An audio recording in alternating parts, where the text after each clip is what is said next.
come in the house and all of a sudden. Wanted somebody to take it. Nope. She said, No, "It's you not don't. going on." She put down the Right there. Exactly. Yeah, that's what I would usually expect, in the closets and where. She has that out.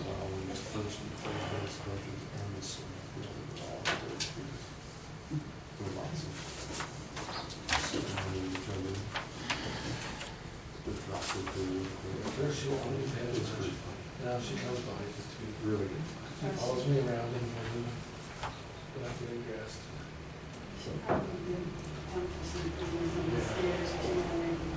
Exactly. What was really nice too is one of the first kids that I ever coached, one of them college. And she just loves the little poodles. The poodle's jealous. I'm like, "Oh, okay." He came back, I haven't seen him since he left. It was cool. The poodle's rescued from Mississippi. Good bit of that, What's that?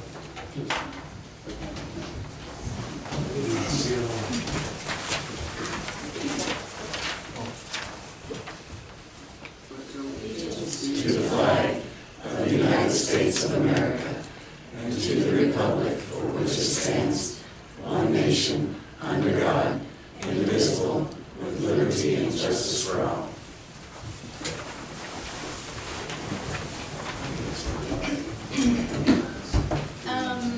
On the section where we talked about the signs for the fire department, it was actually Mark that made the motion.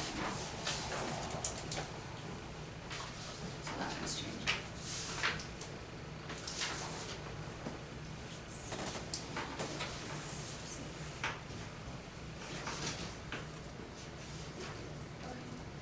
Other than that, I think it's good. Yep. Okay, make a motion to accept the minutes from May of 2024. Second. A second. A second. All in favor? Yes, you were. No, I was working in Las Vegas. Sure. Okay, I guess we need to, the budget, everybody. The payables? What was the King's Thrones? That was the, porta potties, because we were having issues with the, bathrooms at the park. They pumped the septic tank and dropped off porta potties down there. Yeah. Because it took a while for them to get down there, so they dropped out porta potties at Kingsborough. And then when they came to pick them up, they cleaned it out, so.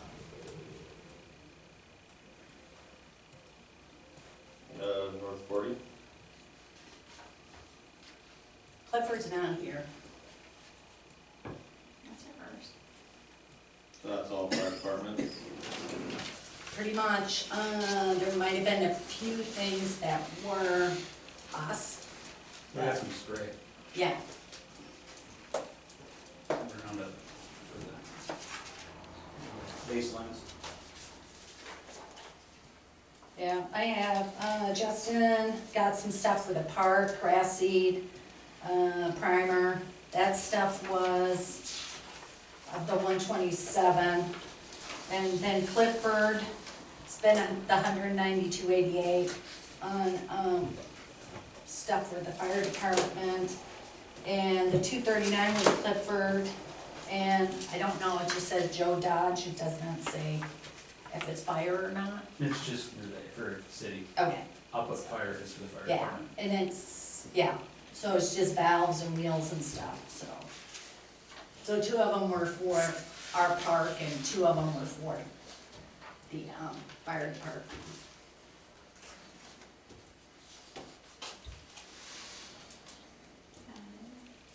Do you have any questions? Okay, I make a motion to accept the payables from May of 24. I'll second.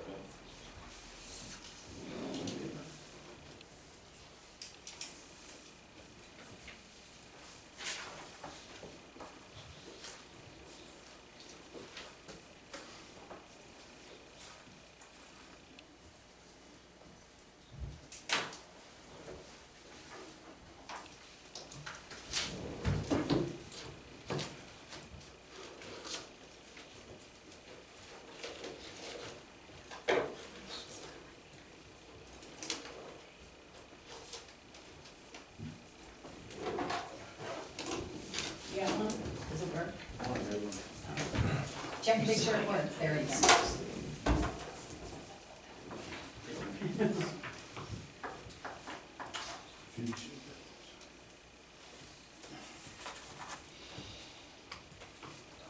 Well, Judy, you here? Yeah, she's back here. Judy.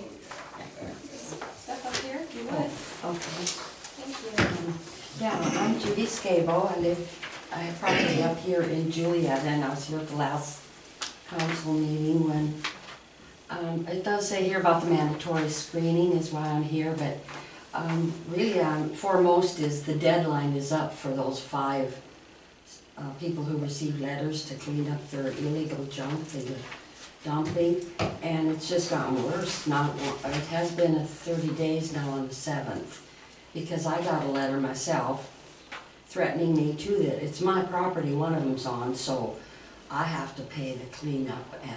Said the city would come in at the end of a month and pay to clean it up, and I would be charged a lien against my land, which I understand. That's only right. But that's kind of why I'm here too.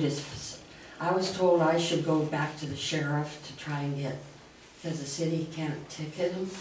But I did find an attorney to help me with my mess up there, with the mobile home park things. And he told me too, that's not my job, to go try and tell the sheriff to come over here and ticket these 5 people. You know, I don't have the authority.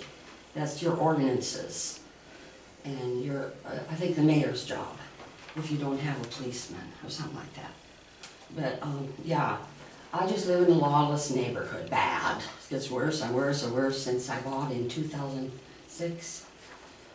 Fought it up there then, and so many other people, about just the filth around us, broken junk lays for years. My acre was filled with it. We had to hire Clark and Feeney to get Ed to get that off our land, even let us on our own land. I have hundreds of pictures. But anyway, yeah, we finally just gave up. It's just so bad, you know, but the last few years I've been staying down here so I could sell off properties and things. We have the mobile home park, but oh, it's horrible. And the realtors won't list it. They're too ashamed. You enter our subdivision, there's Ed's piles of just endless, you know, waste tires, appliances, just whatever, mattress, couch, whatever.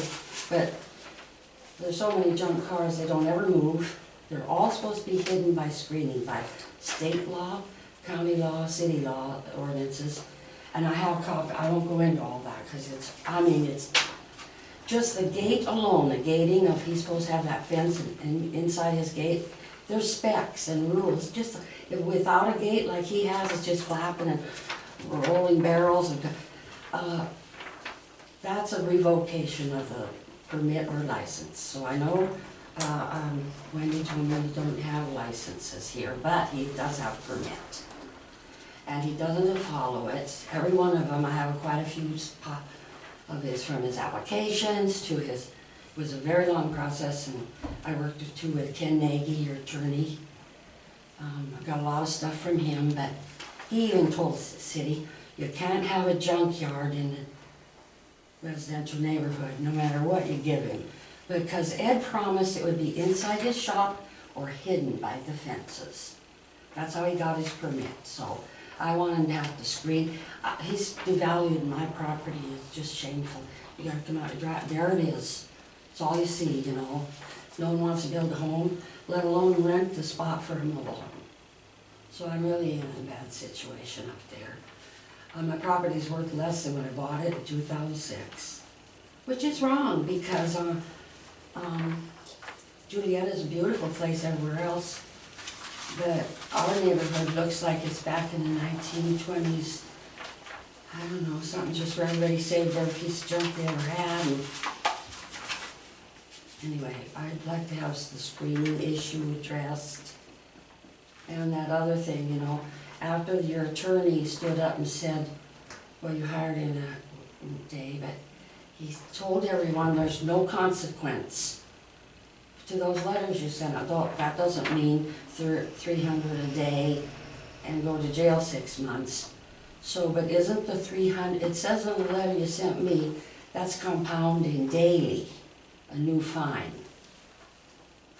Well, he told him $4,000 was the tops, I think, Mr. Richardson. But I think that's just like them giving us the finger or something, you know, that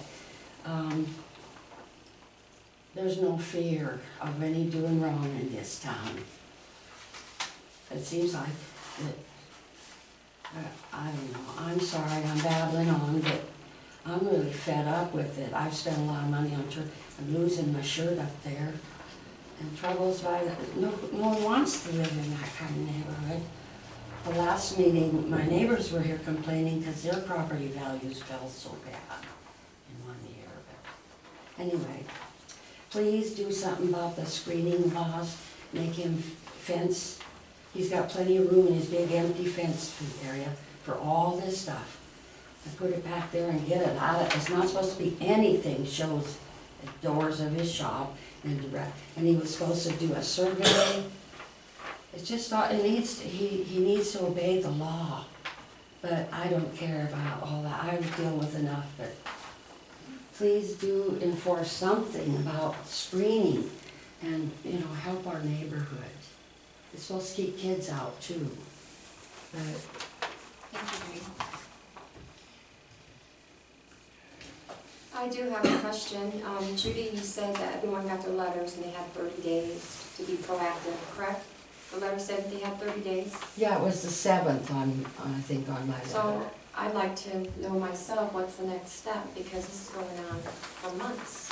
So I, being new to the board, I had to call AIC down in Boise to find out that when, you know, who at the end of the day is responsible for making sure that something comes to pass, something that happens. And AIC down in Boise told me our mayor is the one who actually would push that thumbtack in. So Did you do something some needs to be research a done. while back that all the other towns like Deary and them, they're doing citations as well? Yes, in our last month's meeting, Jennifer, our former attorney, said that we needed to get a ticket book because other surrounding rural towns are ticketing for citations when they would, for non-compliance. But we can't sit idle. We're not serving the public by sitting idle. We need to be proactive. And I agree that it is distressing to see a really nice home and then you see this junkyard, and then you see a nice home and a junkyard, and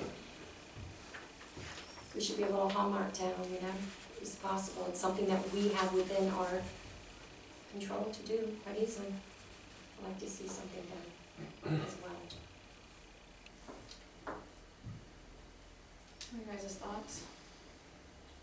Didn't we talk about this once before, about the fence and everything, but there was something with, didn't we talk about private property, like we weren't going to, like if it was on city property, we could tow it, but on private property, we were just gonna ask for a fence, right? I think that. Didn't we talk about that, or, I'm just trying to, because I wasn't. That was mentioned a couple of, Yeah, Right. it was mentioned, talking about, I think it was last month we talked about, no, it was the month before when Laris was here. 2 months ago. Yeah, when Laris was here, talked about a fence, as long as it was like a 6-foot fence that was covered. Right. And they They wanted asked to about our our dog. dog. In reference to the dog. Yeah. But I'd have to look up the actual ordinance. Do you know anything, what our next step would be? I was actually looking for the ordinance on that. I haven't been able to put my hand on that yet, so the answer is, it depends. Like I told you before, that's an attorney's favorite answer. But if the ordinance authorizes ticketing, the city attorney can often issue those tickets, or we need to have a code enforcement officer who is authorized to issue those. The attorney's going to do it. I require or ask for a report and documentation so that I have evidence to base the ticket on, and then when I go to court, I have some evidence to be able to work with at court. Okay. I have no problem enforcing that. I was in court earlier today enforcing a junk ordinance case, and I'll be in court next week doing the same thing. So it's something that I have some experience with, and my habit has been, we live in good neighborly communities. We want good neighbors, and so usually we try to work with people and help them correct it rather than enforce abatement. I don't know if the city code here authorizes abatement. If it does, if the person does not clear it out, or if it poses a severe risk to safety or health, then the city can pay for people to come in, fix it, and take a lien against the property to get it paid. So what would the difference be between residential and business as far as like where Ed is concerned with the junkyard up there? Again, I'm gonna have to look at the ordinances to be able to tell you. Some ordinances, and if you're in an industrial zone, there's a certain leeway or expectation of certain debris or equipment to accumulate. If you are in a residential zone, that's not allowed. And so it depends on what the ordinance says. If the ordinance provides that it has to be screened off from view in a residential area, then that's what we look at. Or sometimes it can't exceed a certain quantity. I mean, there's a number of different things, and so I'm going to have to see what the ordinance says before I can give you a good answer.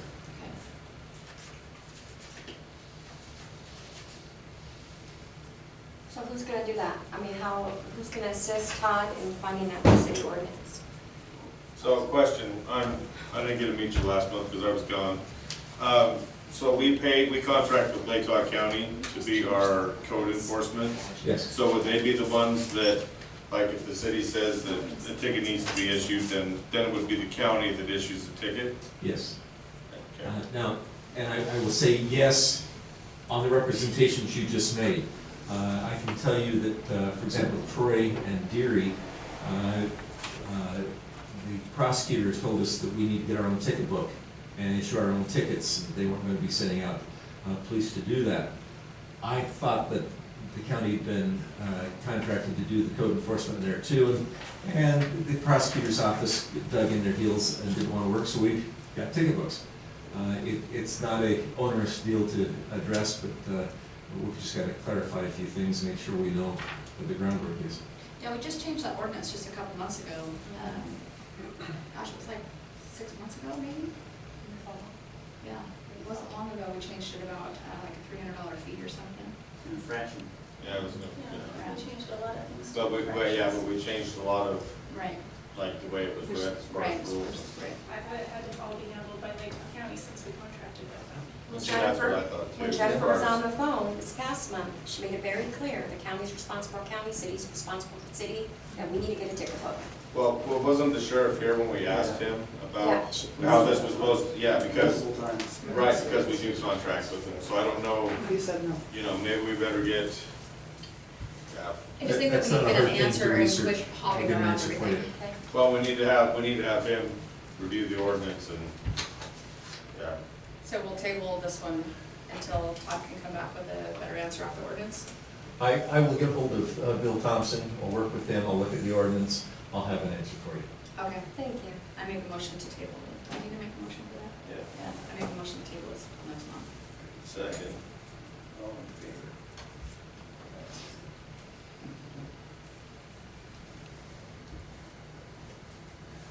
Alright, see what's coming for the money from the big ball field.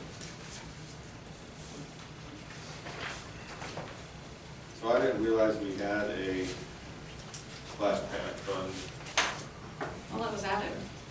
No, remember, we asked to move all the funds into the Wells Fargo trail account and take what was in the Wells Fargo trail account and put it back in the general fund. So we were actually just using that account to hold the money. It's, so we've been, and Wendy counts the money when I bring it in, and then she makes up the deposit slip for the trail account, and each one of us deposits it. So it's a trail account, not a splash pad account. Well, it's under the trail account, it hasn't been changed, it just says Wells Fargo Trail. We have a Wells Fargo second account, which is basically funds that we use to transfer money monthly into an LGIP account so that we can pay that loan off. And then we have a regular Wells Fargo, we have Potlatch, we have Latah Federal Credit Union, checking and savings there. We also have Lake Hog, Lewis Clark Credit Union, and that I believe is where the library funds are, and we keep track of that also. So the library funds are not the city's, that it's just in that library fund, and it says community library, so. So how much money is in the Okay, so, trail or slash or $9,976.76. What we made for, most of this, concession stand this year, plus the, alumni tournament, we got $1,365. So we have a grand total of $11,341.76. So my husband's doing the concession stand tonight because we still had food left, so we're doing the Babe Ruth. So once he gets done tonight, I'll bring the funds in tomorrow, have Wendy count them, and we'll be putting that in there, whatever we made tonight also. So, we don't have to give it all. I mean, 10,000 I think would be a nice lump sum so for them to get. how much was in the trail account before it became the?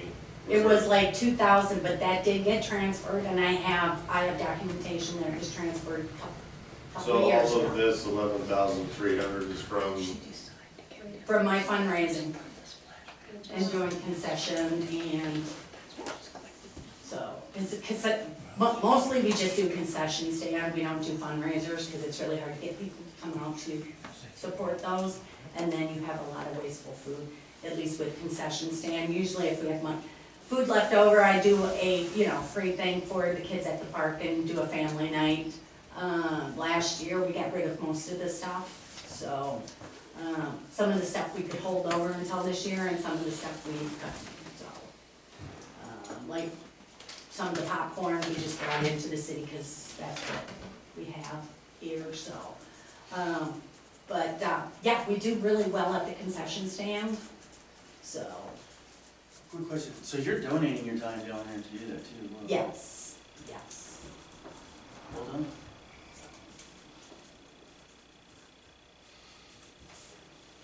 well, I mean, the way I look at it, it's money that you raised for the splash pad, right? None of it's city money, so Right.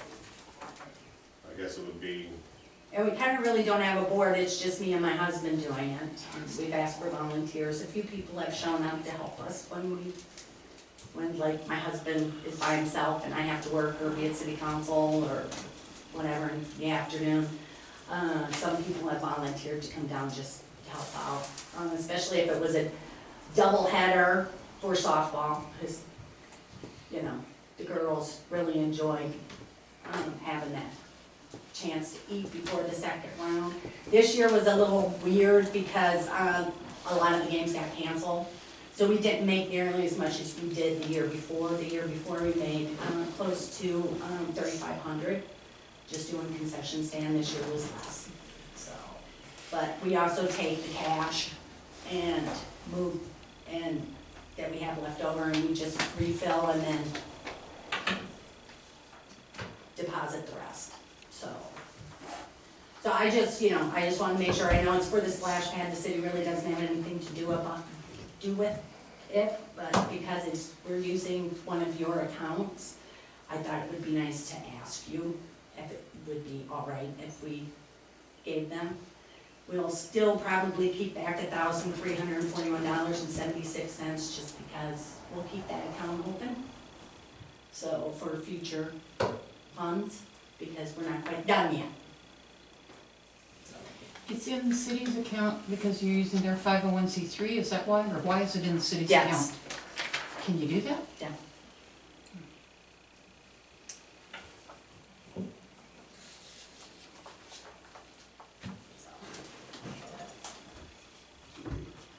I think it's a great idea. I think it's a better cause. We'll go to a good cause. Yes, at least we're winning somewhere if we can get the lights this year. So, that's a bonus, and I'm not giving up on the splash pad, I still have a few things in works with some people in Lewiston, so we might just get it for nothing.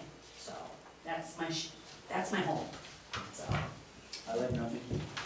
I like nothing too. Thank you for your time. Thank you, Bonnie. Go ahead. Thanks, Bonnie. Go ahead. I've been doing it. You guys go ahead. I motion to transfer $10,000 from the trail / splash pad fund to the park lights. Okay, so then I will have to put it in the general fund, just so you know, transfer it back, and then we will cut a check from the city to Ed. But it all will be the accounts. If you look at your financial statement, there's a splash pad fundraising revenue, and then there's also an expense, so it will show there Now, in the there's future. a city motion, but just real quick question. If a resident or a citizen wanted to see proof that the city is allowed to use this 501c3 for this purpose, they could have access to that. Okay. Anyway, my motion stands. A second? Paper. Passes. Am I supposed to say something now? Yeah, you're out of time. I'm up? We We're up. Yeah, we are up. Does everybody know Brian Neese? He's the gentleman that ran the shooting up there that also donated $10,193, whatever it was, to the lights. We're getting there. We're getting there. We're gonna get it done. Quite frankly, I believe we're pretty darn close to the amount it's gonna take to just purchase the lights themselves. And that's gonna be a huge step, especially since I've gotten a lot of the extraneous stuff that needs done, the brackets, the wire supplies, a lot of people are gonna donate their labor to come in and put the lights up. The boom trucks donated and stuff, so the big chunk of this is we're almost there for it, and it's because of the community and citizens like Brian and Bonnie working so hard to get this thing done. And yeah, I can't thank the council enough for it. It's gonna be a huge deal to have those lights down there on that field.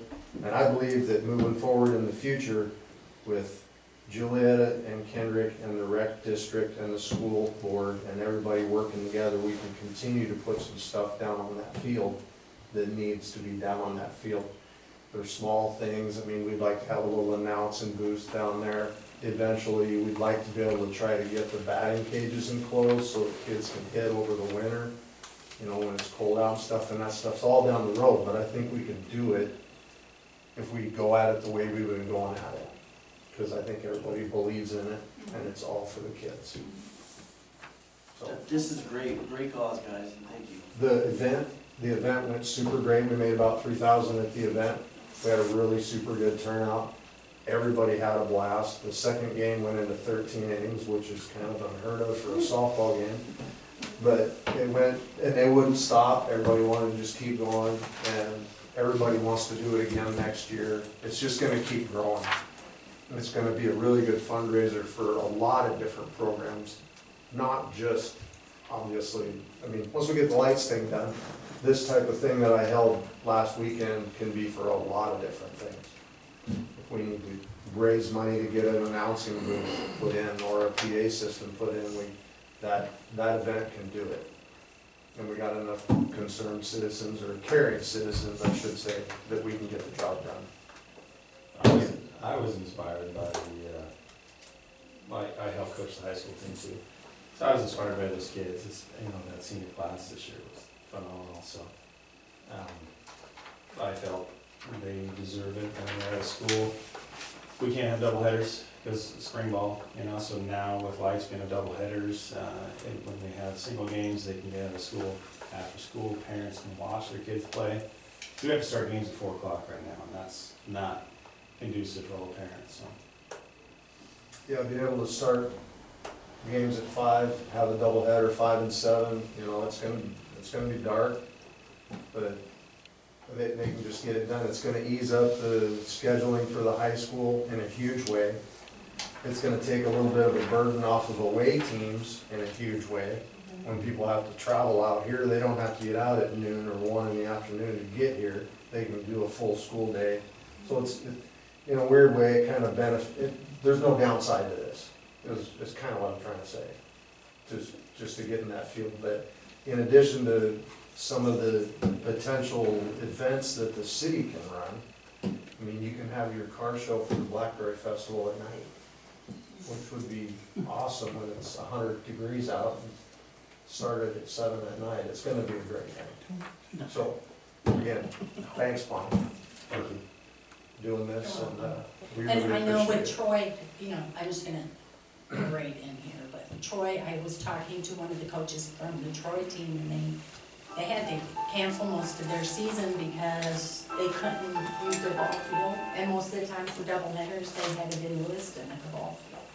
And he said, we would schedule it on days that you guys weren't, or maybe even after you guys practice, you could catch practice early or something like that if they had a game, and they'd be willing to pay the high school to use that ball field, which makes it really nice. Sure.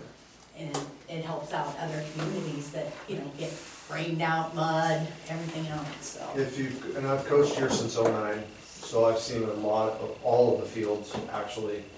And honestly, this facility, thanks to the city and the different teams that use the facility, it's literally one of the best facilities around. It's beautiful. Huge improvement this year. Thanks, Justin. Definitely. You guys, the way you've been taking care of the field this year has been great. Everything looks good down there. And we get it all the time when people come out here to play. We didn't even know this was here. It's a beautiful facility. It's one of the best facilities in the 1A, 2A district, quite frankly. Or I know Orofino's got like a stadium type of thing, but we're right there with it, and we just keep chipping away at it. It's gonna be awesome. We can add programs onto it and get the Legion program back going again. It's all good. It's all a good thing. So I appreciate you guys a lot. I know that Brian does too. We can just get it done. Thank you so much. Thank you guys very much. Whatever we can do. Nick, Mark, Nick, and one for you. Thank you.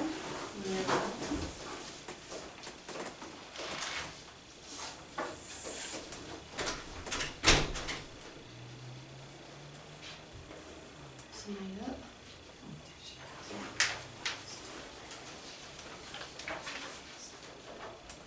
I handed out just a little bit of information I was able to find on the internet regarding the Juliaetta TV Association, which started in '54. I believe it got established in 1954, and Dick and your late wife took it over in '82. So the internet says, and I was able to print out some tax information to show that, support that. Now, this TV Juliaetta Association apparently is a 501c-4, which is quite different from a -3. It's actually a government entity. And I gave a page showing the definition of what a 501c4 does, which is different than a 3. And it is actually a tax-exempt organization that operates to promote social welfare within a community. All monies collected are to benefit the entire community, and it cannot benefit any one or two members. So it's just basically whatever donations get collected are supposed to go right back into the community for whatever, as long as it goes back into the community. I was able to pull up the assets, what is actually this nonprofit organization, what it's worth. It's also on here. So what's interesting is that residents of Juliaetta are donating to a non-existent association right now. What do I mean by that? I mean that the Juliaetta TV Association was disbanded a long time ago. There's no more elections. There's no more board meetings. And the funds aren't even being collected. You don't know what you're even talking about. Well, No, you don't. I know what Well, you mean. just let me finish, and then I'd be glad to hear what you have to say. In April's meeting, you had mentioned that the TV Association was a city thing. That's why it's on the city water bill. The last month you said, no, it's a private thing. Which one is it? Is it a city or private thing? It's been through the city get the fences started. Okay, I'm glad you said that, because I actually have some evidence to support that. And that would be the meeting minutes of February 3rd of 1965, that all donations that are collected would go into a general fund. So I'm not sure when they started no longer going into a city's bank account. Do you know how long it's been going to a separate? Yeah, it goes, the city deposited it into the bank account. Bonnie, do you, how does that work? Do you separate the TV donations when you get the water bill? Yes. Okay. Wendy separates them. Okay, and then what And do you then do I with get it? the, I get the highlighted total. It looks like this. Well, what do you do with those monies? I cut a check to Juliaetta TV, Okay, and then, How the hell do you when think we you pay sign the the bills? check, when we sign the checks, which I don't, Wendy and Dick do, then I give it to Wendy and she deposits it deposits it where? into the Juliaetta Association. Is it a checking account? Yeah, Is it a city's check account? no, It's a private check account. I believe so. So these monies go into a private checking account? It goes into the bank, and I pay the bills. Okay. I actually have here, there's 3 names on that account, and that would be yours, your daughter's, and your son-in-law's. And I'm not sure why you both are getting an hourly wage. I'm not sure what that is all about under the association. We don't get. It says hours a week devoted to position, it doesn't say position. Yeah, I mean, but like, doing what? I'm just It's how curious. many hours you put in on. You're saying you up there average on the 18 hill. hours a week. You average 18 hours a week doing what? My gosh, something goes the matter with it, you gotta go up there to fix it. You can't sit down here and say, wait, it's gone. It could be, how the hell do you think you makes it run? Last month, I tried to find out on behalf of some residents. They didn't know who to contact, so they were contacting me. Who do we contact when the channels don't work? You just go call and knock Doesn't- on the wall. This is a conversation, not an argument, okay? That's unacceptable, Mayor. Okay, It's unacceptable by her too. I've So, been doing it let me for say, 8 years. I You talked- don't know what you're talking about whatsoever. let me finish, please. I got the floor, just a moment. I called AIC. I was given the code 74-4035, which is actually under the Code of Ethics, under economic gain. And if these funds are going into a private checking account, that is a conflict of interest, It's not good. okay? Because it's not going You into have to go. a city's account. Okay, so I don't know where you got where did you get these papers that you're passing out? Most of it is actually on the internet. Isn't that, you know, I'll tell you, sometimes we end up inheriting responsibilities that we really didn't want or know anything about, but I'm trying to do my best and I'm trying to. So what's your role in this? But, so my role in this is, you know, apparently, you know, they're in like, you know, the 50s or the 60s and it was all, you know, there was a board and, you know, just kind of dissolved. But, you know, our family has kept it going because, gosh, free TV for the citizens of Juliaetta, I mean, how does that not benefit everyone in the town? Donations don't even have to be made for someone to tap She's in. speaking. Exactly, exactly. Yeah. And, you know, it used to be, you know, analog TV in those days. And, which was when, like I was in here and we found this old, minutes in 1964. And it was approved that the donations would come on the city water bill. It was back in the 60s. Yep, I see. And, you know, when it was analog, I mean, you could put up an antenna and you could get anything you could get. You put up your rabbit ears, you could get anything you could get. It was free for everybody everywhere. Juliaetta's a canyon. And so that's when I think like the association was formed and all that, because they had to have a reflector on the hill. Otherwise nobody in town could get it, because, you know, you're getting stations from Spokane and, you know, Lewiston and Moscow. And so sometime in the like late 90s or early 2000s, everything switched to digital. And so it was kind of like, oh my gosh, like here we have this free TV providing for everyone in town. And by that time it was kind of like satellite dishes had been invented, you know, there's a cable company in town. So that's when the citizens kind of lost interest, you know, it's kind of like, you know, we're not worried about coming to the meetings, we have a satellite dish, we whatever, you know. And, you know, my mother was a real go-getter, and she was like, you know, there's a lot of people in town, elderly, you know, senior citizens, you know, that, you know, that's their entertainment, that's their company at home, that's if they can't afford a satellite dish, we have to keep this going. So if all the channels are switching to digital, which means if it's digital, you either get it or you don't. You put up an antenna and you have to know precisely where to, you know, because the network stations are supposed to be free to everybody. And now that they're digital, I mean, you know, the average person wouldn't know where to aim their antenna. So, you know, if, you know, we live in a canyon, so it's not possible here anyway, but like if you lived in Moscow, you could put up an antenna. If you knew where to aim it, you could get KUID. If you knew where to aim it, maybe KXLY, but if you wanted to change the channel, you'd have to go up on your roof and turn the antenna. And so, you know, my mother, you know, and she was, I don't know if you knew her, she was intelligent, but she also had like creativity. She had both of those going, and she said, you know, what do we have to do? What kind of equipment do we have to get so we can keep the TV going? And then, what do we need to do so we can obtain this, you know? So she got a grant, she got the equipment, you know. Hired engineers through the grant to change everything over to digital so it still reflects back, so that people in town can still put up their antenna, just like in the days of analog, and still get TV.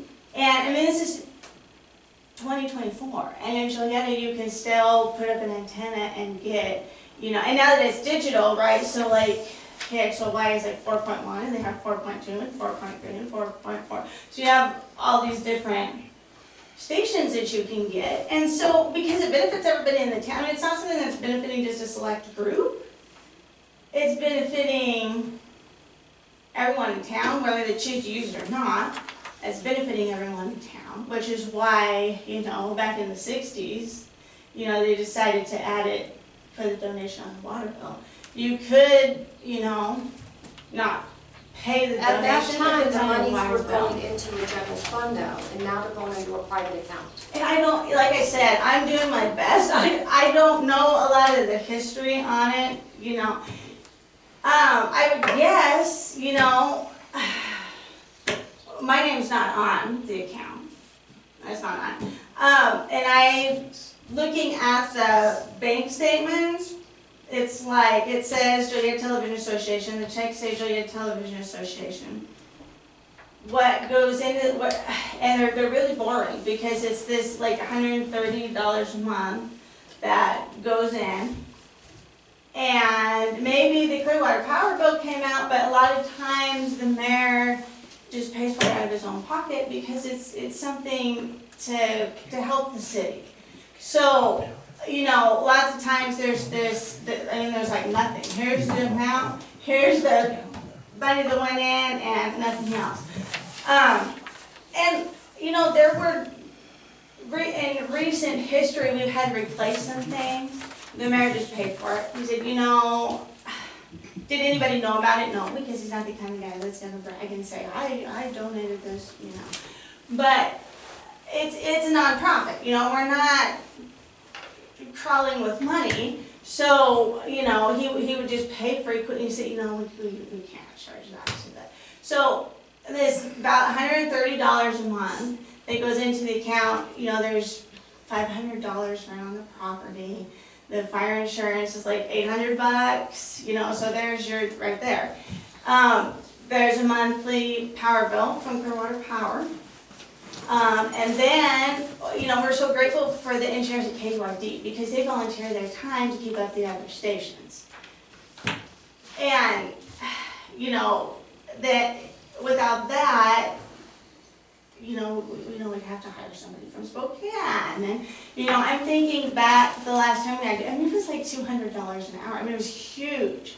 So we're so grateful to those fellows from KUID, that help us out with that, you know, for free, their own time, you know, they have their own station, but, and, you know, it was a board, but it kind of dissolved, and so we're just like, you know, we gotta just keep taking this on, because look at all the people who are benefiting from this, and whether you use it or not,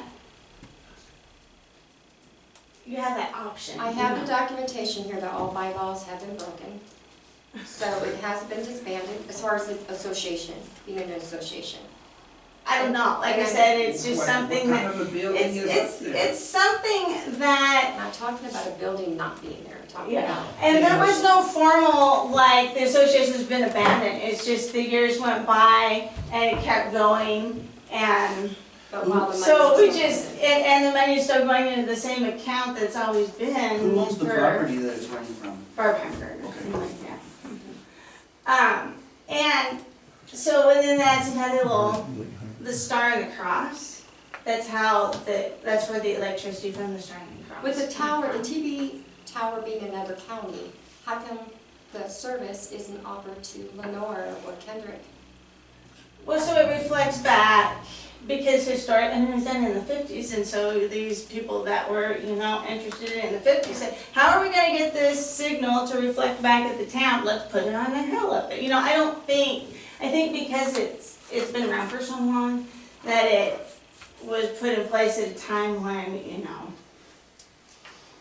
didn't worry about that was Nez Perce County, you know. It's kind of a thing that's just, you know, withstood the test of time, gone on through the years, it wasn't, you know. And I'm curious as to why you're digging into this so hard. A lot of interest. A lot of interest is in this, and I want to focus on, a lot of what you just shared I already knew from doing my own homework. I want to focus on Idaho Code Title 6-7, that whole chapter, which is talking about the conflict of interest. What is the conflict of interest? It's when you are an elected official collecting monies through the city. So It's a no-no. It seems like there's Okay. a lot of things that, there's a group of citizens that are just looking for things to hurt them there. And I This is think not- that's where Yes, it's it coming is. from. Yes, it is. Okay, And victim that's- aside, so we're saying that the Heimgartners collect $500 a month from residents, and only the mayor's family members can be on this board. You have access to the money, the city does not. But And we're using the I mean, that's what you city. It's said. not something that's like, this is what we're gonna do, this is intentional. It was But that's a the result, board, we're talking about it the kinda result. dissolved, you know, my mother passed away, and it's like, oh my goodness, you know, somebody's gotta fill out the licenses, and somebody's Yeah, gotta there's other notify the ways. engineers, and, Mary Lou, there's Yeah. other ways to collect your donations. It should not be, according to the ethics in government, which is 74403, should not be collected through the city of Juliaetta. so what do you suggest then? There's- What's your plan then, for, you And know? like how you can collect your funds. Yeah. Oh my gosh, I mean, I pay people through Venmo, you could have a drop box, a donation box. That's still to the city, you don't. But yeah, but You not could here. have non-family members as board members, like at least someone. And like I said, that wasn't intentional, it's kind of like, there But that's was the a result. board when I was a kid, have and the you're result. kind of just Yeah. Right, dissolved. well, I understand where she's coming wasn't, from as you far as know, it dissolving on its own. it It's not that they wasn't- Which sought means you it shouldn't out. be doing this. Right, but there is a huge conflict of interest, and I know you can see that. And we, There- you know, and it wasn't intentional, it's Right, just, you know, we worked on But that. let's fix it, let's you know. fix Right, it. it may not have been intentional, but it is there now, and there is proof showing that it is. And I know that, like you said, you didn't dissolve it on purpose, it's not like you did it, you sought it out, nothing like that. But it has been brought to the community. I've heard it at the post office, other people have heard it, you know. It's here. So I wonder whether, so Judy, So- were you the first one that looked into this? to get Absolutely this not. started? So Absolutely so not. who contacted you?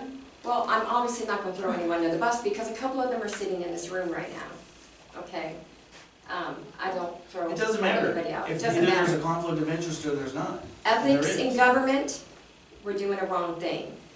Conflict of interest, we're doing the wrong thing. So I make a motion to remove the donation request immediately from the city of the Juliaetta water bill. There's other ways you can get your donations. You need to be creative. It's not my place to be creative. Before I second that, if you guys are ready, I would like to say that last month, we rejected one of the best candidates to work for the city I've ever seen because of a conflict of interest with a relative. We had to go There's with no that. reason why we shouldn't apply that to everyone, especially the mayor, who should be leading by example. I second Yes, that. I do have a question for you, Todd, if you don't mind. What is your input? There's a lot I don't know. Yeah. I can tell you, I'm sitting here being very, very concerned that the city is collecting money for a private organization. If the city is going to collect the money or put the money into a city account, the city has to be able to have control over it. And we'll have further discussion on that soon, I promise, because I've heard a few things tonight in that vein that have me worried. I've been fighting that with some other cities already. So it is something, I mean, if the city wants to run this board and have it as a board that they are overseeing and the people can apply to the city to become members of the board or run the Juliaetta TV, that's fine. The city can do that fundraising and do that and manage those funds. But if the city's just being a conduit to collect money for a private organization, I think you got a real problem. There's a motion and a second. Thank you, And sir. Just one quick question. So is there, like, is it better in the interest of the city to control it, or is it better to just wash their hands and let the private people? yes. Yes, that is for the council to decide. Which, I mean, does the council think the city should be controlling this and having their hands on it and running this, giving oversight? I mean, the council doesn't have to say, okay, we're going to run it, but a member of the council will have to be on the board, and there's going to have to be reports back to the council on the finances, and the council's going to have to approve budgets and all of these things. If the council doesn't want that, if they don't think that is going to be in the best interest of the city, then the council should jettison it. But the council's the one that's going to have to make the decision of whether that's in the best interest of the city or not. And that'll take a lot of choreography and a lot of time. The money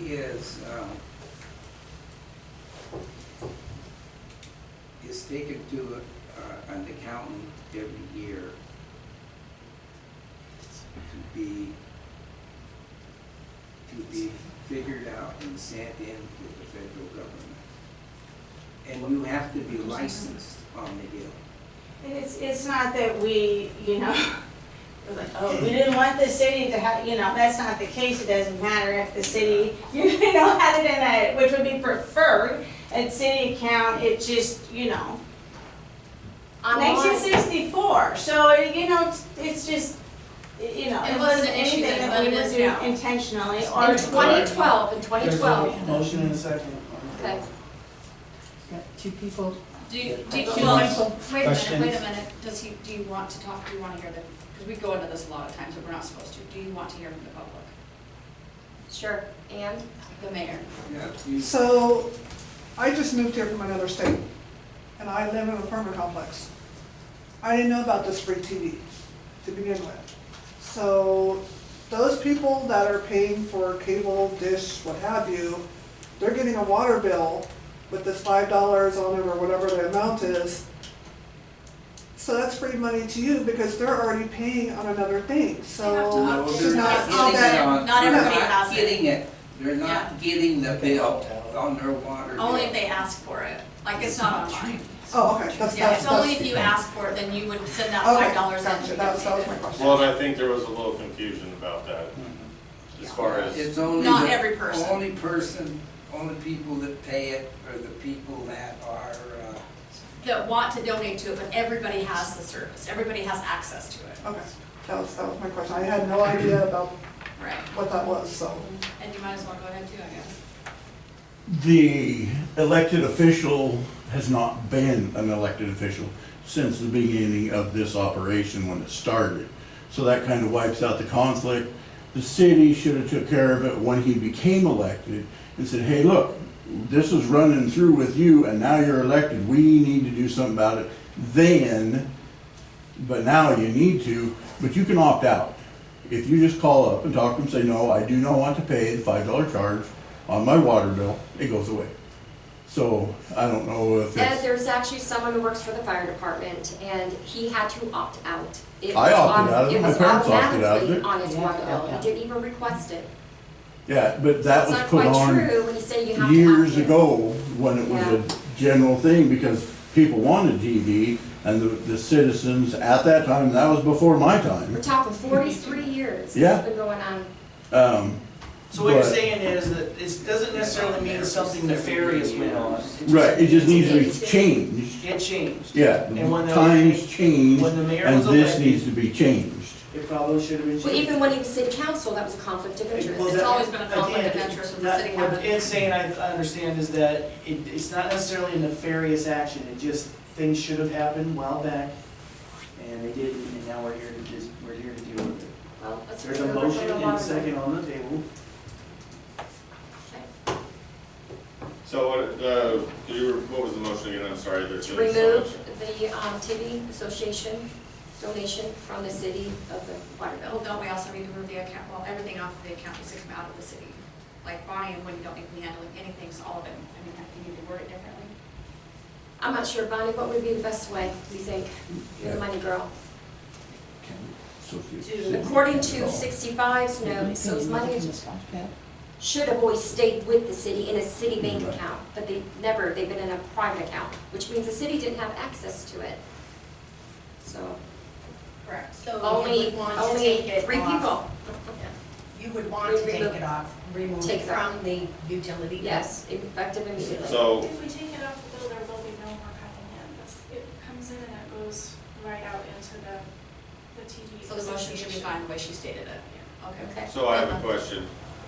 Before we pass this, do we want to put on the agenda next month to consider whether we want to just opt out of it, like have nothing to do with it, or do we want to talk We about should watch that? our hands, because it's been decades. Well, I mean, he's asking, should we discuss it? Right, I'm just asking, should we discuss whether we're going to want control or if we're wanting to just, I mean, that's what I'm asking. Yeah, I say wash our hands Can I, clean. so I think it's fair that you're ready, and I actually wouldn't mind hearing some public feedback about what we do going forward.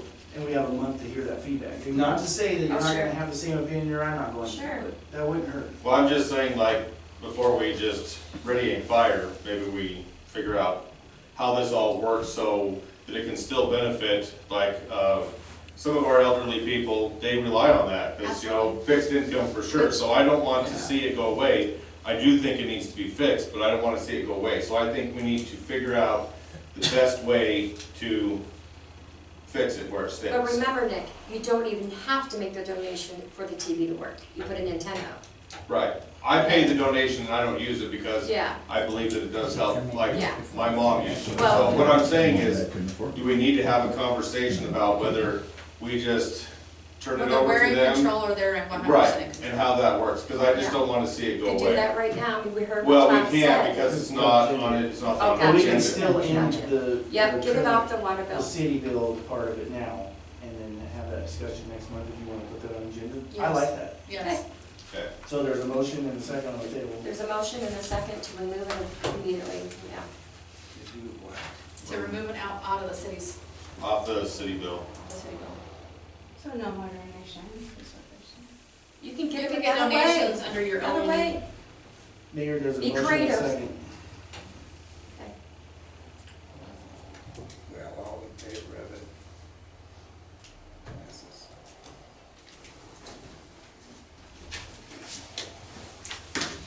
I would like to be on the agenda next month, Wendy, for talking about this. What exactly would you like on the agenda? To talk, to discuss, like, what's the best way to keep it going, whether we manage it or just let them manage it, just so we do all our due diligence in talking about it. I don't know how the best way to word that. Pretty good, I mean, If it'll stay private and they'll handle it, or if it's gonna be a city Yeah. thing. Right. Okay. Can I ask you a question? Sure. Since the mayor has been keeping this running all this time, if it's not on the city water bill, is there any problem with him continuing on with that? No, I mean, it becomes a private enterprise and he can stay on it. I mean, he can have his own business. If he was running, the irrigation shop, that's not a conflict of interest. If he's running a television station, it's not a conflict of interest. He's fine.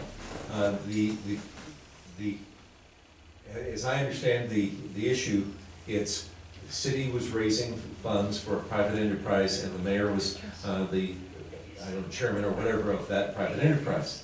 And so it's because the city was raising the funds for the private enterprise. As I understand the request for next month, Nick would like to discuss, should that enterprise be brought back under the umbrella of the city and have a board from the city, and so there's controls by the city that are back in charge, and run it that way again, to bring it back within how it started, really. And if that does come back, that needs to go into a City of Juliaetta bank account, not a private account. Right, that's how, Yeah. that's how it would work if it was under the Sure. city's umbrella. That's what we want to talk about. And that's what I would like to talk All about. right. Then who's gonna pay the bills? Old Dick, he paid the bills.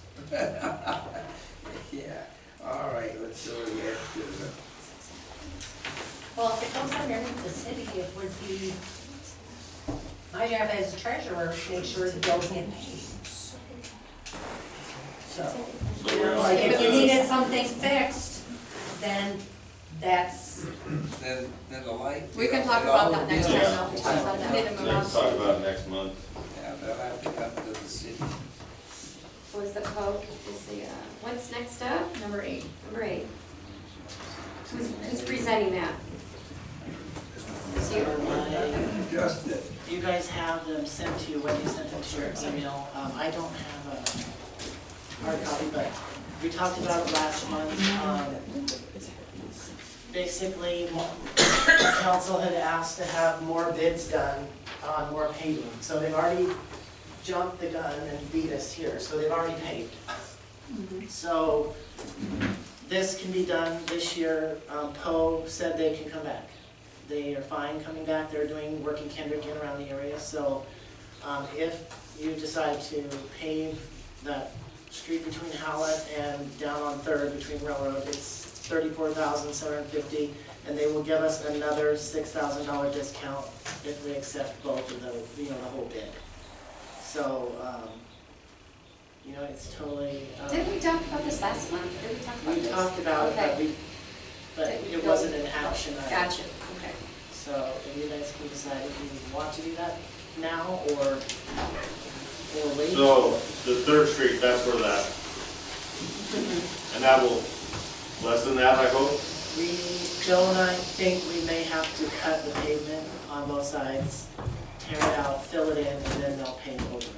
Okay, because that is quite the, It's Is where that the one we're gonna save for sledding? Is that the one? No, No, Oh, that's okay. 4th Street, this is 3rd Street. Okay.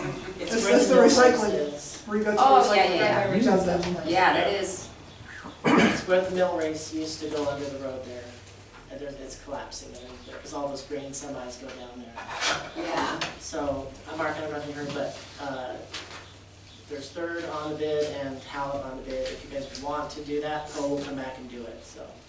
It's totally up to you guys. so the 34 is minus the 6,000 Yes, if you accept both, they'll take 6,000 off the total bid price. off of the 34? And do we have those funds? So where would the 28,750 come from? Right. We've spent $53,750 already on paving. And then how much do we have budgeted for? That was a paving? 2-year budget. And it was, it was 30 a year? Or was I it? think it's 25 or 27,000 a year for the paving budget. 27 Are something. you asking me? 27.50. Yeah, I'm Yeah. asking officially, do you know? 27,500, but we have 157,900 in the street fund. So as long as we don't go over the 157,900, so if we do the 34, we'll be over about $5,000. But more than likely, We'll we be are not over. gonna spend a whole bunch on professional fees, We'll so, Just a quick question, we'll be over on the 157,000? no. We'll be As over long on- as we don't go over. It will be over on the 54, the 2-year budget will be over, right? Oh, The two so, combined, but. well, there's she more was, money. yeah, she was saying we'll be over, I thought I heard we would be over 5,000, Well, but I didn't capture what would be over for.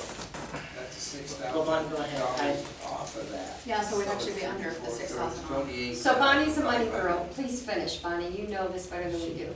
Okay, so the street, we have 27,500 right there, okay? But we also have like 8,000 in office expenses, which we don't really use for streets. So that's, but the thing is with the budget, street is under the general fund, okay? The street budget alone has, the budget is $157,900. We've actually only used $37,074 or 75. So we have well over 100,000. We are not going to go over budget on the street, let alone the general fund, which means if you go over the complete general fund, which includes park, street, library, fire department in general, then we would have to open the budget. So we are safe. So we can afford this quote. Yes, and it will still go under street repair, so to speak. And it will show that we went over on that line, that account line, but we will not have gone over the budget on the street fund. And that includes the third, and that includes everything you had here. Sounds It's, good. it's railroad to water on 3rd, and it's 2nd to 3rd on Hallet. And that will complete Hallet from end to end. That entire street will have been redone at that point, because it's a bus route. Yeah, bus route, and that bus route, pavement is starting to break up. So it is identified on the transportation plan, so. I think, you know, it's good. Yeah, no, I'm good. Do it, let's get it done. I motion we do the full, repair. Second? All in favor? Passes. Good job, Justin. Okay, thank you. Now the lawnmower. No, No. number 9.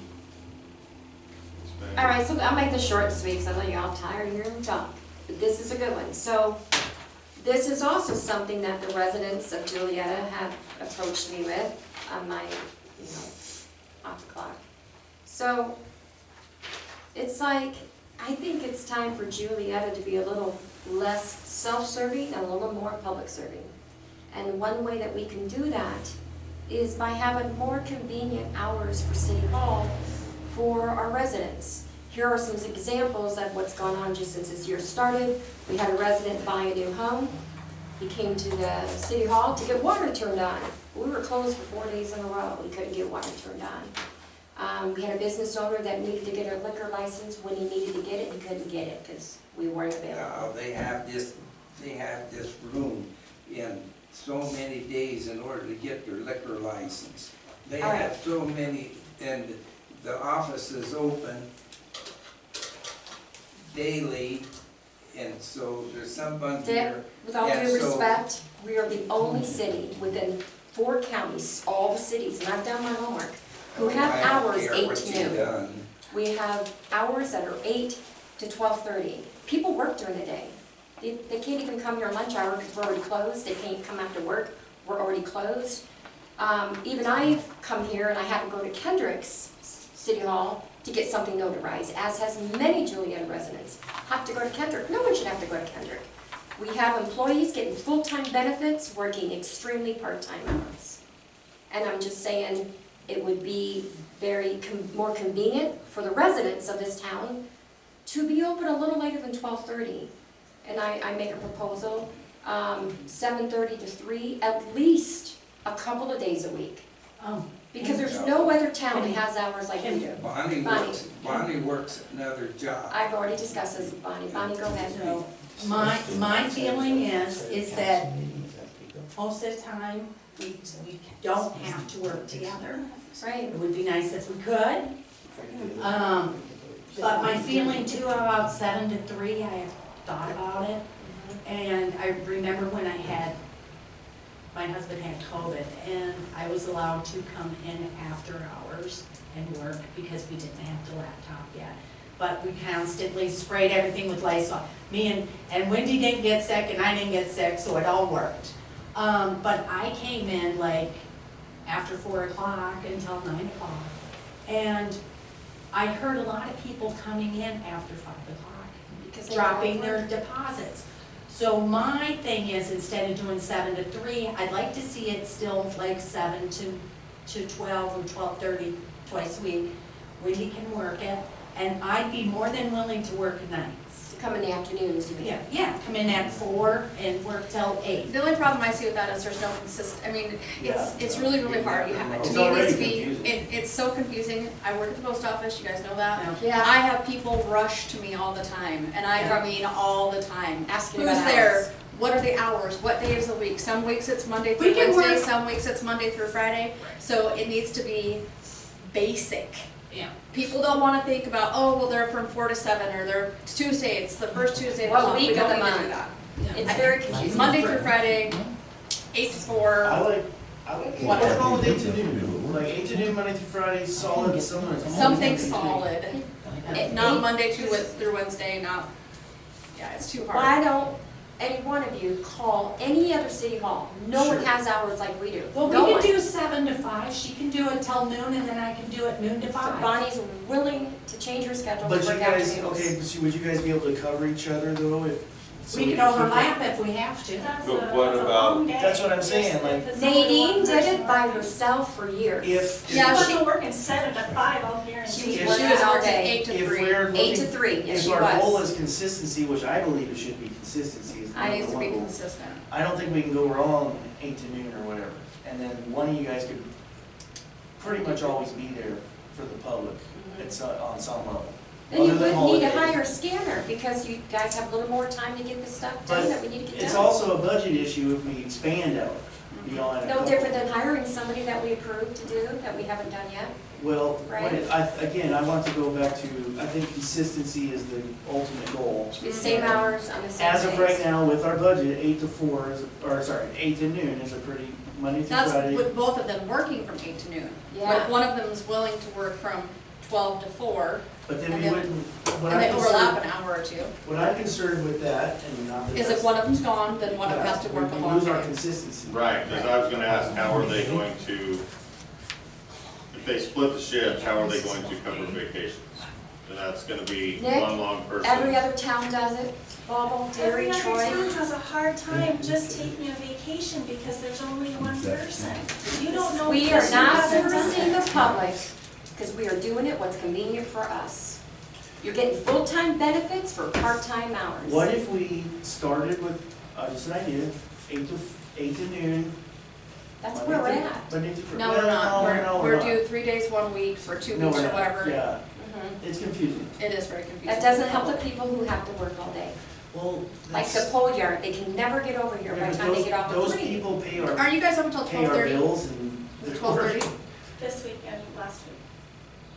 Okay, so here's another suggestion, then, if you want to do it that way, is 7 to 12. I'll come in at 7, leave at 11. She can come in at 8 and work till noon. We're still overlapping, we still are working.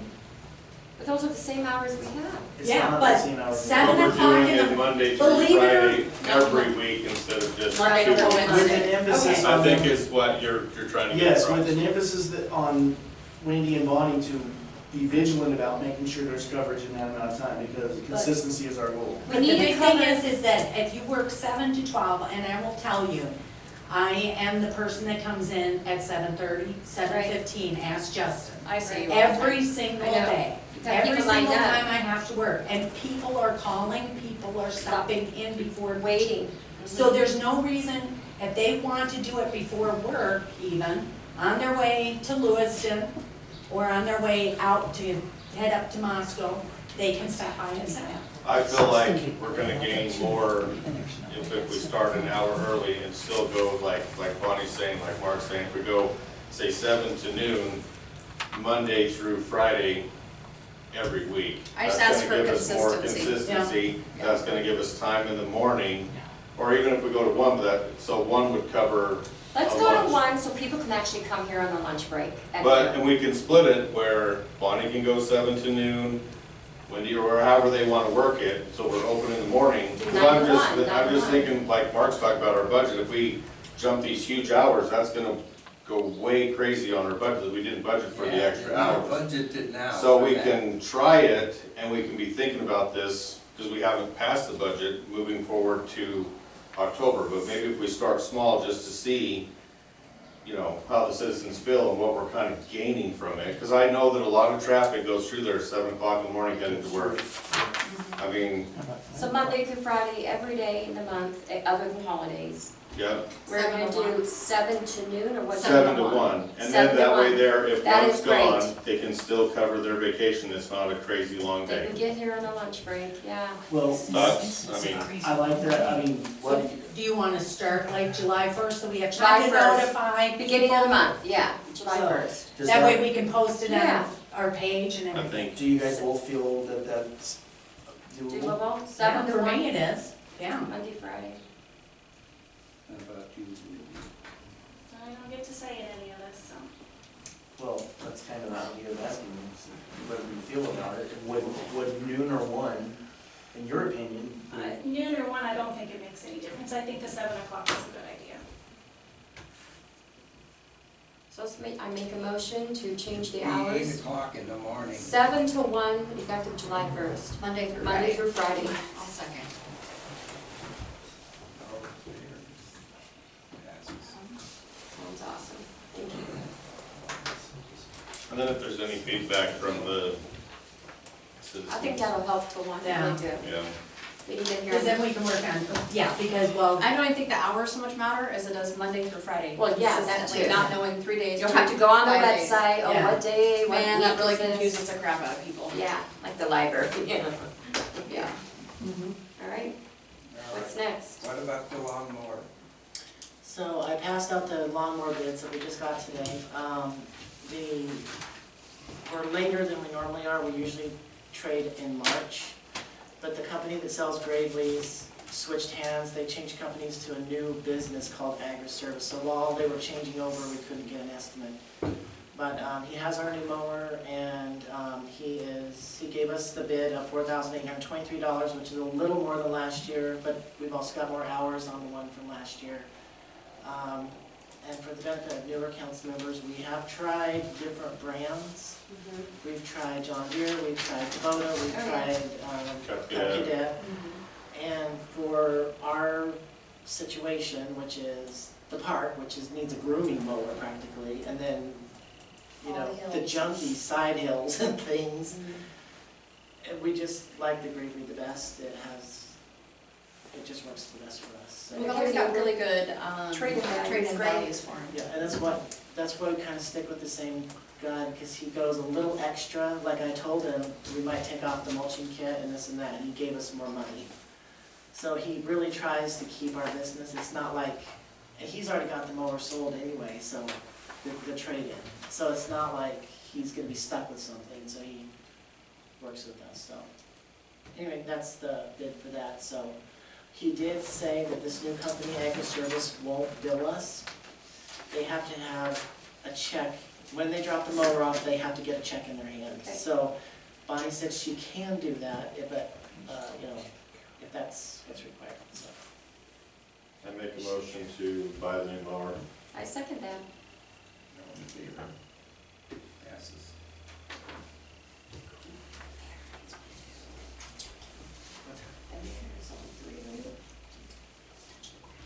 All right, consider bids I know. of the civil defense. I guess maybe best that we know what it is. Civic Plus for social media archiving subscription. What is that? Oh, it's in our email. Oh, yeah. From 8:20 this morning. I read it. No, I read it. Yeah, I did too. I didn't understand. It's a separate email from the minutes. So I guess I didn't understand what it was. Did you guys talk about it? I didn't last quite month? either, to be honest. So what it is this company, Civic Plus will archive our social media posts, which is really just Facebook. And the only reason why we would need to do that would be if there was something on there that needed to be archived or a records request, because Facebook doesn't automatically just keep anything. And if somebody was to make, say, a comment or something like that, even if it didn't necessarily have anything to do with the city, you know, if somebody had made a comment somewhere that some other person, I don't know, I can't give you exacts, but anyway, it would be for records request purposes. So if somebody wanted it, we could produce it. We haven't had a records request for any of our social media, but you never know, it could happen. Is this a requirement, or are we given the option? It is not a requirement, but it could be an issue if we don't have it someday. And how much is it? It's all in that paperwork.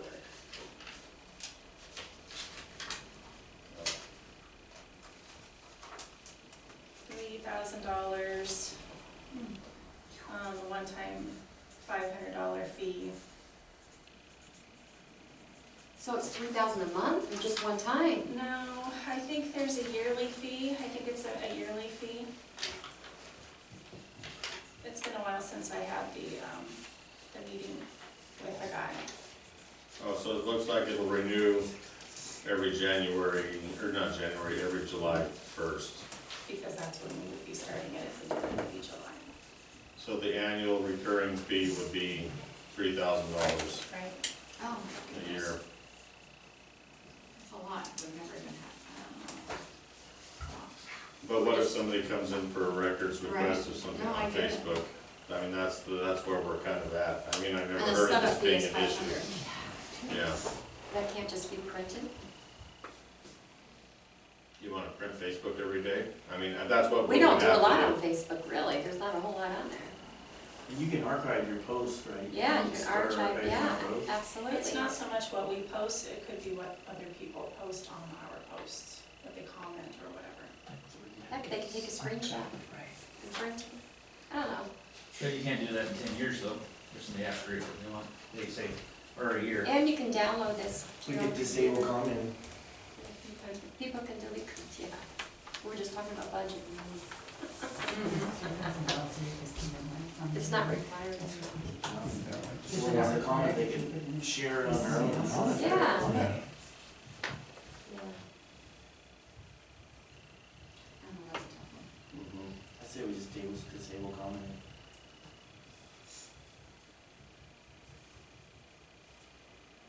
Well, the problem with that is like if it's a lost dog and somebody finds the dog, it Yeah, would be nice to know that they found the dog when Yeah. it jumps out of the neighbor's backyard. you hush. We're gonna pay $3,000 a year. No, I'm just thinking about the disabling comments, that's all I was talking about. I don't, Yeah. you know, the $3,000 seems a bit much. That's all. Citizens. I'm personally not interested in it. I'm not either. Okay, so we're moving on. Yeah. Okay. Everybody's ready to move on. Bonnie, are you doing 12? Is that you? No. You have a little bit of information for us? Oh, yeah, okay, the phone. Yeah, okay, so, oh. I have copies for all of you. Didn't I see it on the email somewhere? Mm-hmm, under treasure speaker system.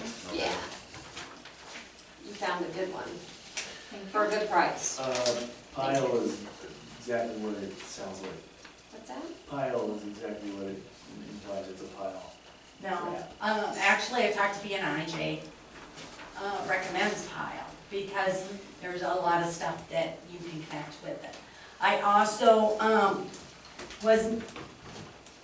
got a hold of Eric and asked him if he knew somebody at the school that knew how to do Hookups and all that. this phone stuff, or microphones and speakers and everything, because why send it out and pay $3,000-4,000, because that's what Jay's was looking at. He wanted the super deluxe thing that maybe Lewiston has. Sure. So Dan Smith came in, he looked around, and this is like a big, it's a nice council chamber, but it's very small, it's like a big master bedroom.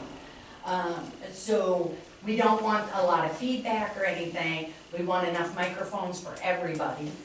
So, we also, want just one speaker that we can, but it has to be Just hung mount up. it on the wall. So, or put on a stand, so he has the stand too. But if we start small, we can grow. We don't wanna spend $4,000 on something where this is less than 600. So that's my feeling towards it. I have a question. Sure. Have you looked at, I know the county uses OWL, have you looked at anything like that that does also like video, microphone, does everything in an OWL, and it's just a, have you looked at that? No. I can talk to Dan about that too, but we were just starting out with at least the microphones, and then we can build from there, so. Does this record? No, not yet. We can get something that you can connect to it, because if you look at this, there's a lot of connections that you can add things to. So I know a musician who's recorded multiple Yeah. records and been playing for over 20 years, and I can tell you that pile is a pile of crap. I would recommend we look into something like a Roadcaster, Okay. or something in that vein, which is actually designed for multiple units. Pile is one of the lowest brands you can get, and they're notorious for breaking. Okay, that's good to know. Yeah. So that we're no longer in violation of public phone meetings, this is definitely a good step. Yeah. You need a microphone. Every other Yeah. city has. Microphone fine, but definitely record. I would recommend. Well, I would get, like, what, I would take Mark's advice, and I would also Absolutely. look at the OWL, because if Okay. we're gonna go to live streaming our council meetings on Sure. Facebook or something, Right. then maybe the OWL might be the way to just give it all in butts of buy a little, buy a little, buy a little. buy a little. Right, You know, and pile go- it up, yeah. Pile it up, just go with something that's a decent quality, that we don't have to. Sounds good. No, that's Thanks, perfect. Bonnie. Thank No, you. thank you guys. Thank you for your So- input, Mark. Thank you. Pump well number 9. Okay, brace yourselves. So, well number 9 is not working right now. It's not been working for about a month. It lost pressure, and we finally just had to turn it off. I had our electrician and pump person come and look at it. He gave me an estimate. His estimate is $20,000 to $30,000 to have a driller set up and clean out the well, and then to replace the pump and motors with the same setup, including a new pipe and fittings, is another $25,000. So it sounds like a lot of money, it kind of is, but well number 9 has been rehabbed many, many, many times. And so I pulled the file on it, and this is a picture of the well setup up there. Oh, wow. And on the wall, all up on the wall, are all the dates that the pump was pulled out and replaced. So like every 4 or 5, 6 years, it's been having to be replaced. And Phil said he thinks that there was sand got into the motor and it caused the motor to fail. We only have one working well, which was well number 9. We have Cox Spring, which puts fresh water in from Cox Spring, and we have the water plant. His recommendation is to not lose the well. The reason is, for a municipal well, you have to apply to the state of Idaho to drill a new well. You have to go through all kinds of testing, a lot more testing than a private well. And then you may drill and not hit anything. He said if you have a working well, it's better to just fix it. So it makes me nervous not to have more water sources. You know, water is a big, big thing. Moscow is looking at, and I heard this from DEQ directly, pumping water from the Clearwater River to Moscow and Pullman, because their aquifer is going down. Wow. So I'm just, I'm not trying to sway the way, but I think for the future, it would be good to keep it going. And I talked to Bonnie and Wendy about getting more bids. Obviously, it's a lot of money. We can get more bids from other well drillers and see what they say about it. But you know, even if it puts out 10 gallons a minute, 24 hours a day, that's a lot of water. So I guess if you, as far as an action item, we could approve fixing it dependent on, getting the bids and the pricing locked in at a time frame. So you'd like to fix what we have and then while you're getting a bid for? So, I mean, to fix it, I'll have to get a bid. But I mean, maybe just either yay, yes, we do want to fix it, or no, we want to abandon it and do something else or not do something. But it's more cost efficient to repair it, correct? It is more cost I would efficient. think so. So you're just saying, just to clarify with the agenda, to replace the pump is what you mean by fixing it? Yeah. Okay. Yes. Replace the pump and re-drill the casing, right? Right, yeah. So the 20 to 30 is to clean the casing or replace it, and then there's another 25 for a new pump. So it's gonna be 55,000, yeah, 55. I think they were saying that, didn't Phil say it was almost $1 million to drill a new one?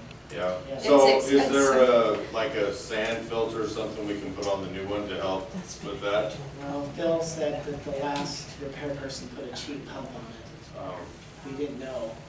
I mean, we went with the lowest bid, but we didn't know. Josh and Bill's I been had doing it this. for years, right? This is his Bill specialty, is- is pumps, not just electrical pumps. Yeah, it's pumps. And who is Bill? Bill Stradley from, he's out of Bowville, but he works up in Moscow, or Troy. He used to work for Stroh, and then he broke off and started his own company called KME. And he rebuilt our